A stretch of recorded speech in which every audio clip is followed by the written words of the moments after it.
it's C&NOnline back for some more gaming goodness. Today we're talking about the early preview build of Codemasters' latest title, F1 2014. As a heads up, we can't show you any footage of the game as it currently stands because of embargoes and whatnot, but we will tell you what we think of the game so far. Finally, before we dive into this preview, we will like to specify that the game is a work in progress and there'll still be things being fixed and whatnot, so don't let what we say turn you off the final game. Let's start with Grand Prix. It consists of racing as an existing racer on a selected few tracks. You can set up how you'd like to play as well as how many laps you can do, and if you want to do the full F1 experience and do a full race weekend which consists of practice, qualifying and the final day, well you can. You can also choose the weather forecast, or if you're a true racer, play dynamic and see if the weather works in your favour. In Grand Prix as well, you can do the full tuning of the vehicles, so you can make your car suit you and handle and drive the way you expect it to. This F1 game is really good at making a proper feel for F1 and is quite accurate for a game on how a race would pan out in the F1 world. The other modes that we got to try out that were on the game were based under the header Proving Grounds. These modes were Scenarios, Time Attacks and Time Trials. Scenario mode is where you get given a task or an event that has happened in previous F1 history and you get to go through the event as if you are recreating it.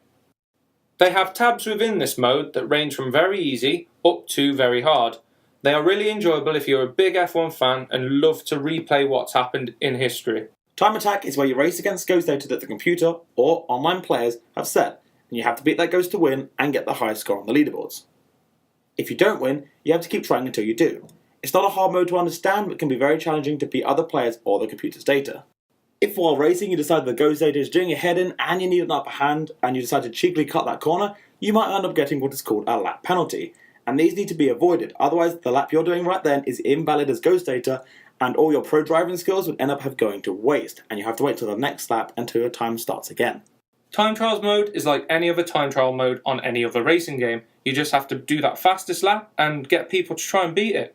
This sort of mode is normally played by people who like competitive play and want to do that best lap on their favourite track.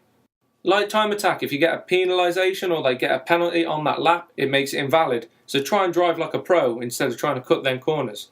We didn't have a chance to play the career mode or have a dig on multiplayer because these weren't available on the current build. Though we're guessing they'll be like the other games, where career you would race as yourself or a current racer and play through the season and see what you can do. Multiplayer mode will let you play with friends or real people online. Though at the current time we're not sure what game modes there actually are inside this, though we're hoping soon we'll find out when the game comes closer to release. Thanks for watching guys, we hope you enjoyed the video. If you guys are looking forward to F1 2014, tell us down below in the comments, we'd love to hear what you think. Make sure to leave a like as well while you're down there, it always helps.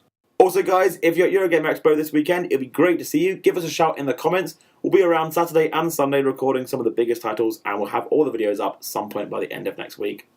This is C&NOnline signing off.